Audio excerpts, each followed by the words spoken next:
we will discuss about operative orbs. In operative orbs, today we will discuss about episiotomy. So, what is episiotomy? Episiotomy helps in normal labor. So, what is episiotomy? Episiotomy is a planned surgical incision on perineum and the posterior vaginal wall in second stage of labor. एपिजोटमी क्या होता है? ये एक प्लेन्ड incision होता है जो कि हम प्लेन्ड करके एक सर्जिकल इंसिजन देते हैं कहाँ? पेरिनियम एरिया पे और वेजाइनल की पोस्टीरियर वॉल पे। किस टाइप पे? लेबर की सेकेंड स्टेज पे। लेबर की सेकेंड स्टेज पे हम पेरिनियम में वेजाइनल की पोस्टीरियर वॉल पे एक प्लेन्ड सर्जिकल इंसिजन देते हैं जिसको हम एपिजोटमी कहते हैं। अब हम बात करते हैं कि इंसिडेंस, ऐसे क्या क्या इंसिडेंस होते हैं जिनके साथ हम एपिजोटमी पेशेंट को देना प्रेफर करते हैं। So very first is big size of baby. Means अगर बेबी का साइज बिग है और पेरिनियम एरिया का थोड़ा भी छोटा लग रहा है तो उसके साइज को इंक्रीज करने के लिए हम उसमें पेशेंट को एपिजोटमी देते हैं। या फिर इनइलास्टिक पेरिनियम।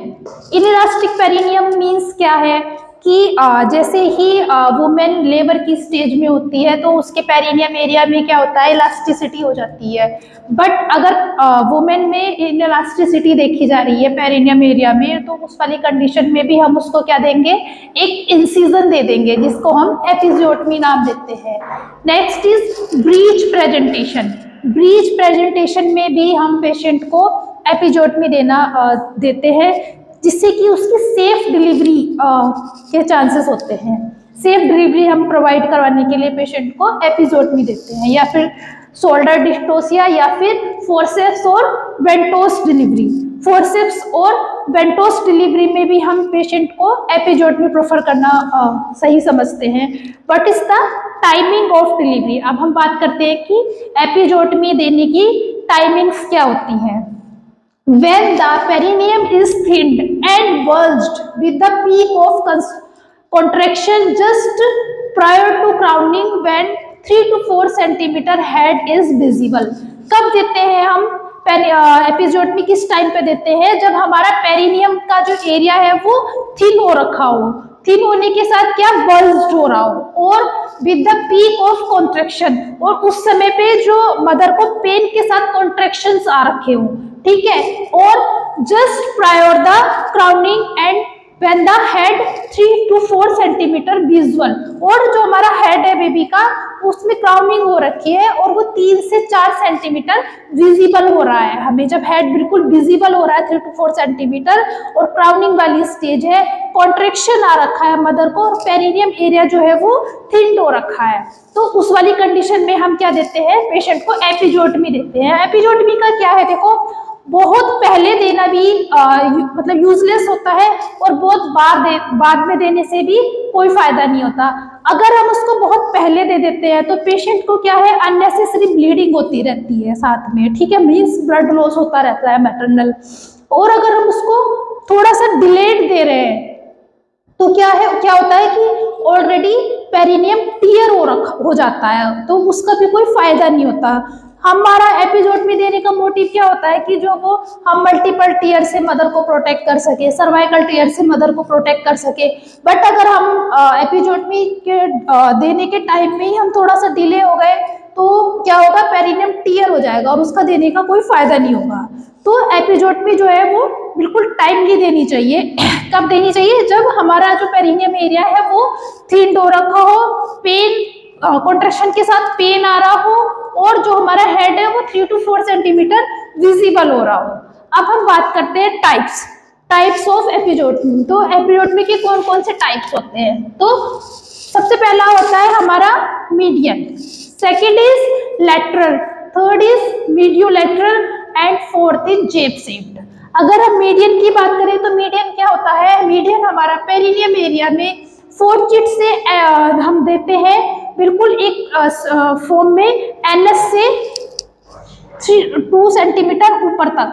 मीन्स ये हमारा एनएस है सपोज, तो हम इसको ऐसे देंगे पर एनएस को इंक्लूड नहीं करेंगे उसमें, anus just above the NS.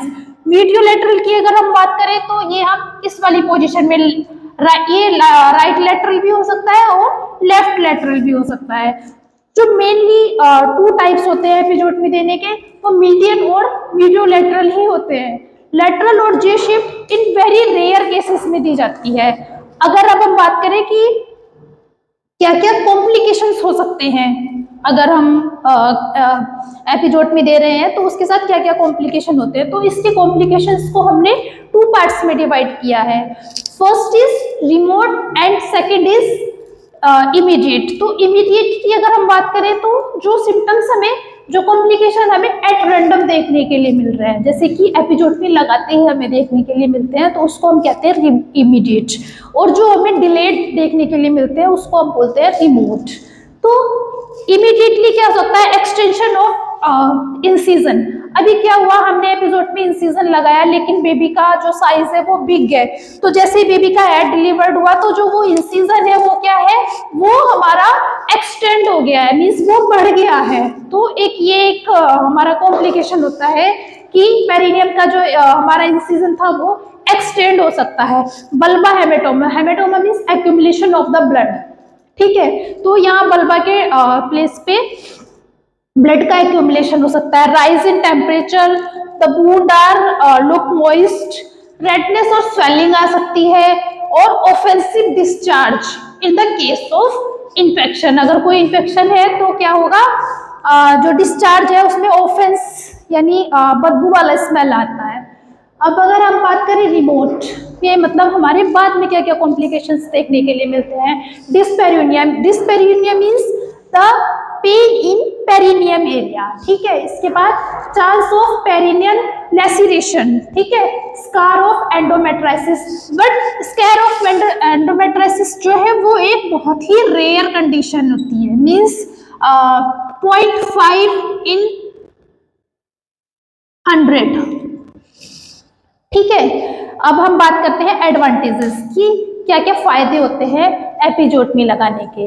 A clear and controlled incision is easy to repair and heal better than the lacerated wound at might occurs. अभी देखो क्या होता है, हमने एपिजोटमी लगाई तो वो क्या है, हमारा एक प्लान्ड इंसिजन है, तो जो कि हम आराम से स्टिच भी कर सकते हैं उसको और हील भी कर सकते हैं। लेकिन अगर हमने एपिजोटमी नहीं लगाई सपोज, तो क्या है, वो इधर से भी टीयर हो सकता था, इधर से भी टीयर हो सकता था, और हो सकता है मल्टीपल टीयर भी हो सकते थे, तो जो कि क्या है, स्टिच करने में भी हमारे लिए डिफिकल्टी होती और उसको हील करवाने में भी हमारे लिए डिफिकल्टी होती है। तो अभी क्या है, हमने पेशेंट को एपिजोटमी दी है तो वो हमारा एक कंट्रोल्ड इंसिजन है जिसको हम इजीली रिपेयर भी कर सकते हैं और उसको इजीली हील्ड भी कर सकते हैं। Shortening of second stage of labour, अभी जैसे क्या है, यहाँ हमने पेशेंट को एपिजोटमी दे दी तो अब लेबर की जो हमारी सेकेंड स्टेज थी वो थोड़ी सी शॉर्ट हो जाएगी। क्यों? क्योंकि मैटरनल हमारा जो स्पेस है पेरिनियम का वो थोड़ा सा इंक्रीज हो गया है, तो इसमें जो फिटल को एफर्ट्स हैं वो कम लगाने पड़ेंगे, ठीक है। फिर रिडक्शन ऑफ पेल्विस ट्रॉमा, कोई भी पेल्विस ट्रॉमा होने से बच सकता है। और मतलब बच्चे के लिए क्या क्या हमारी फिटस से रिलेटेड हमारे क्या क्या एडवांटेज होंगे, तो इसकी हम बात करें, it is minimize the intracranial injury. अब जो बच्चा प्रेशर लगाता है, अगर उसके लिए स्पेस कम है तो क्या वो अपने हेड से ज्यादा प्रेशर लगाएगा तो बच्चे का क्या होगा, इंट्राक्रेनियल प्रेशर बढ़ जाएगा। तो अगर हमने पेशेंट को एपिजोटमी दी है तो उसको क्या होगा, इंट्राक्रेनियल इंजरी से वो हम प्रोटेक्ट कर सकते हैं। Second is specially in premature baby, बहुत बार क्या होता है, या फिर है हमारी ब्रीच डिलीवरी में बहुत बार क्या होता है, अगर प्रीमेच्योर बेबी है और उसका इंट्राक्रेनियल प्रेशर बढ़ रहा है तो इट मे कॉज आईयूडी, इससे जो बेबी है इसकी डेथ भी हो जाती है कि अगर उसका इंट्राक्रेनियल प्रेशर ज्यादा बढ़ गया तो। अब हम बात करते हैं एपिजोटमी की डिसएडवांटेज क्या क्या होती है, ठीक है। तो very first disadvantage is blood loss, ठीक है। जैसे ही हम एपिजोटमी लगाते हैं तो उसमें मैटरनल ब्लड लॉस होता है, ठीक है। डिफिकल्टी इन सूचरिंग, ठीक है, उसको सूचर करने में थोड़ी सी डिफिकल्टी होती है। पेन एंड डिस्कम्फर्ट, जो मदर है वो पेन फील करती है और डिस्कम्फर्ट फील करती है, ठीक है। इसके बाद हम कॉम्प्लिकेशंस की बात करें तो बाद में क्या क्या कॉम्प्लिकेशन हो सकते हैं। इन्फेक्शन हो सकता है बिकॉज ऑफ वुंड, कि हमारा एपिजोटमी वुंड है तो अगर उसकी प्रॉपर सैनिटेशन और प्रॉपर केयर नहीं हुई है तो वहाँ इन्फेक्शन हो सकता है। पेन इन पेरिनियम एरिया, ठीक है, घाव की वजह से थोड़ा बहुत मदर को पेन रहेगा।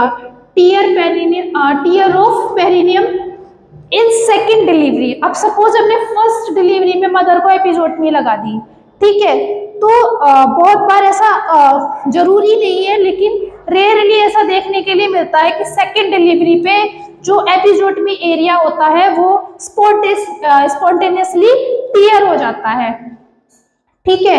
अब हम बात करते हैं कि आर्टिकल्स, क्या क्या आर्टिकल्स होते हैं जो हम एपिजोटमी के लिए यूज करते हैं। तो फर्स्ट इज एपिजोटमी सीजर। एपिजोटमी सीजर की क्या एक क्वालिटी होती है कि वो एक साइड से शार्प होती है और एक साइड से ब्लड होती है।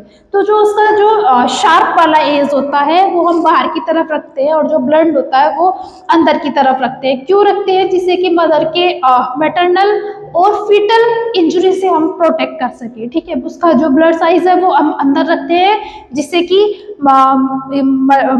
जो मदर है उसकी वेजाइना को अंदर से कोई इंजरी ना हो या फिर फीटस के प्रेजेंटिंग पार्ट को कोई इफेक्ट ना हो। सूचरिंग थ्रेड, हम दूसरा हमारे पास होना चाहिए सूचरिंग थ्रेड। सूचरिंग थ्रेड में हम एब्जॉर्बल और नॉन एब्जॉर्बल दो तरीके के थ्रेड होते हैं। तो एपिजोटमी के लिए हम मोस्ट ऑफ क्या यूज करते हैं? Absorbable thread. एब्जॉर्बल थ्रेड में भी क्या है, दो टाइप्स के हम थ्रेड यूज करते हैं। First is catgut and second is Vicryl. ये दो हमारे थ्रेड होते हैं जिन्हें हम मोस्टली स्विचरिंग के लिए यूज करते हैं, जो कि एब्जॉर्बल होते हैं, जो कि 2 से 3 वीक्स के अंदर अंदर एब्जॉर्ब हो जाते हैं। फिर पोवेडीन आयोडीन जो कि एक एंटीसेप्टिक सॉल्यूशन होता है। फिर लिग्नोकेन। लिग्नोकेन क्या है? 1% इन 10 ml। ये जो है हमारे पास लोकल अनेस्थीसिया देने के लिए हम पेशेंट को ऑलरेडी मतलब प्रिपरेशन में ही लेबर से पहले हम 10 ml की सिरिंज में 1% लिग्नोकेन को डाइल्यूट करके रखते हैं, क्योंकि जैसे ही हम एपिजोटमी देने वाले होते हैं उससे पहले हम उसको लोकल अनेस्थीसिया प्रोवाइड करते हैं, ठीक है, क्या पेशेंट को पेन से रिलीफ कराने के लिए। और उससे पहले हम क्या करते हैं, इसका पेशेंट को स्किन टेस्ट दे के रखते हैं कि कहीं पेशेंट को ऐसा तो नहीं लिग्नोकेन एलर्जी हो। तो उसको पहले हम जो है इसका स्किन टेस्ट करके रखते हैं, उसके बाद हम पेशेंट को लिग्नोकेन अप्लाई करते हैं। फिर उसके बाद हमारे पास होती है नीडल फोर्सेप्स, ठीक है, जो कि नीडल होल्डर को जो हमारे सूचरिंग थ्रेड्स थे उसकी नीडल को होल्ड करती है। फिर हमारे पास आर्टरी फोर्सेप्स होती है जो कि स्किन को होल्ड करने के काम आती है। फिर हमारे पास नीडल होती है, स्पंज होल्डर होता है। स्पंज होल्डर के बाद हमारे पास कॉटन बॉल्स होते हैं। तो ये सब हमारे पास आर्टिकल्स होते हैं जो कि हम एपिजोटमी परफॉर्म करने के टाइम पे यूज करते हैं। इसके बाद हम बात करते हैं ट्रीटमेंट की। तो क्या ट्रीटमेंट हम अगर पेशेंट को देते हैं, तो सबसे पहले हम पेशेंट को एंटीबायोटिक्स प्रोवाइड करते हैं।